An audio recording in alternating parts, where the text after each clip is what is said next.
중국 스파이가 전쟁을 일으키려 한다. 체포되어 이송되는 한동훈을 사살한다. 대통령이 편집증이라고? 12월 13일 계엄 사태 이후 네 번째 대국민 담화가 있었습니다. 대통령은 이런 말을 했습니다. 지금 야당은 내란죄에 해당한다며 광란의 칼춤을 추고 있습니다. 거대 야당이 지배하는 국회가 자유민주주의 헌정 질서를 파괴하는 괴물이 된 것입니다. 망국적 국헌문란 세력이 이 나라를 지배한다면 중국산 태양광 시설들이 전국의 살림을 파괴할 것입니다. 야당이나 여당이 서로 비판하고 싸우는 거는 늘 보던 장면이긴 합니다만 이번 담화에 대한 논평은 비판적인 내용이 많았습니다. 조국 대표는 페이스북을 통해 내란 수괴이자 과대망상, 편집증 환자라고 말했습니다. 정신건강의학과 전문의에게 의뢰한 결과 편집증, 의심, 자기애라는 권력자의 문제적 특성이 두드러져 보인다는 의견을 제시했습니다. 혁신당 수석 대변인은 망상장애와 편집증이 심한 이의 헛소리다 라고 말했습니다. 이러한 논평에서 보듯이 이번 대국민 담화에 대한 의견에는 이전과는 확연히 다른 부분이 있습니다. 바로 편집증, 망상장애, 자기애성 성격장애와 같이 심리적, 정신적 장애와 관련된 표현이 늘었다는 겁니다. 중국 스파이가 대한민국에 전쟁을 일으키려 한다. 중국 스파이가 나를 미행하고 감시하고 있다. 은평구에서 1m가 넘는 도검을 휘둘러서 이웃 주민을 살해한 백모 씨가 한 말입니다. 나를 해하려는 스토킹 집단에 속한 사람을 살해하려 했고 이를 통해 스토킹 집단을 세상에 알리려고 범행했다. 분당 흉기난동 사건의 피의자 최모 씨가 한 말입니다. 이런 사람들의 증상을 심리학적, 정신의학적 관점에서는 편집증이라고 규정하고 있습니다. 편집증이 있는 사람은 비합리적인 의심과 두려움을 가지는 것을 그 특징으로 하는데요. 자신이 누군가에게 또는 어떤 단체에게 공격받고 있다거나 주변이 온통 적으로 가득 찼다고 믿기도 합니다. 편집증의 대표적인 특징은 과도한 의심, 음모론적 사고, 자기중심적 사고, 방어적 태도를 들 수 있습니다. 이런 사람들의 사례는 세계 여러 나라에서도 찾아볼 수 있는데요.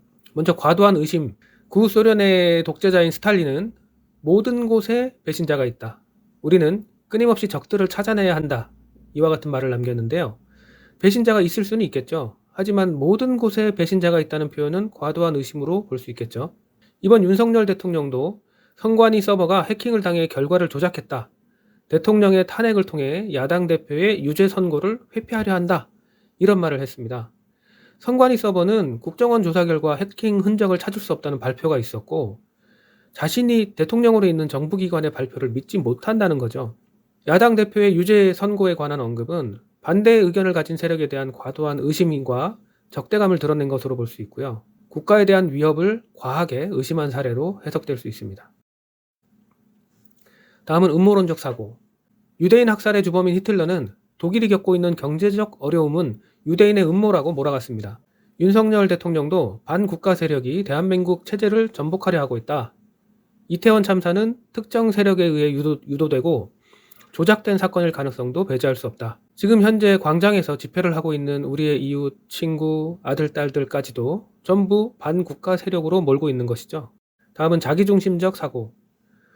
이탈리아의 독재자 무솔리니는 이런 말을 했습니다. 나 없이는 이탈리아는 혼란에 빠질 것이다. 우리의 적들은 이탈리아의 미래를 망치려는 것이다.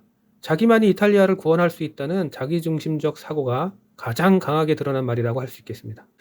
윤석열 대통령 또한 다른 정치 세력은 법을 무시하는 반민주 세력이다. 자기만 민주적이라는 거죠. 또한 한국 청년 대부분은 중국을 싫어한다. 언제 물어본 적 있나요? 아무런 근거도 없이 자신이 싫어하니까 다들 그러겠지라고 생각한 것이라고 할 수 있습니다. 방어적 태도.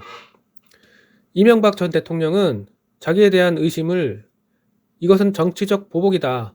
나에 대한 혐의는 모두 조작된 것이고 새빨간 거짓말이다 라는 말을 했습니다. 많은 증거에도 불구하고 모든 의심은 조작된 것이라고 말했고 이 또한 지극히 방어적인 편집증적인 언행이라고 볼 수 있겠습니다. 윤석열 대통령도 방어적인 태도를 보인 적이 있는데요.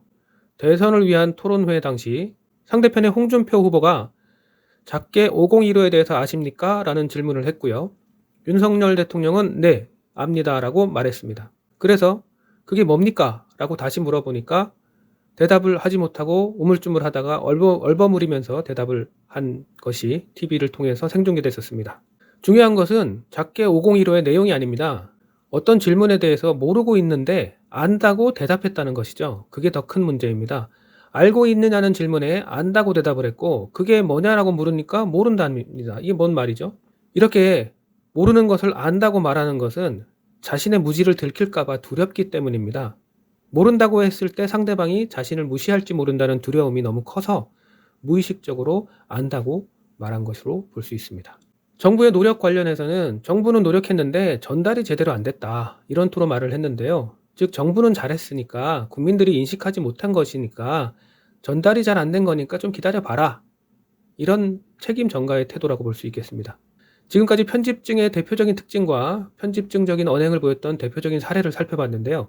편집증적인 특징은 수많은 독재자들, 범죄자들, 그리고 윤석열 대통령의 발언과 행동에서 공통적으로 발견됩니다. 이들의 행동이 100% 편집증이라고 단언할 수는 없겠지만 편집증의 증상으로 의심하기에는 충분합니다.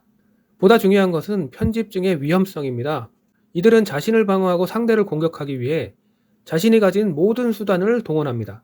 이들이 힘을 가지게 되면 폭력을 행사할 수 있고 이들이 칼을 가지게 되면 살인을 할 수 있습니다.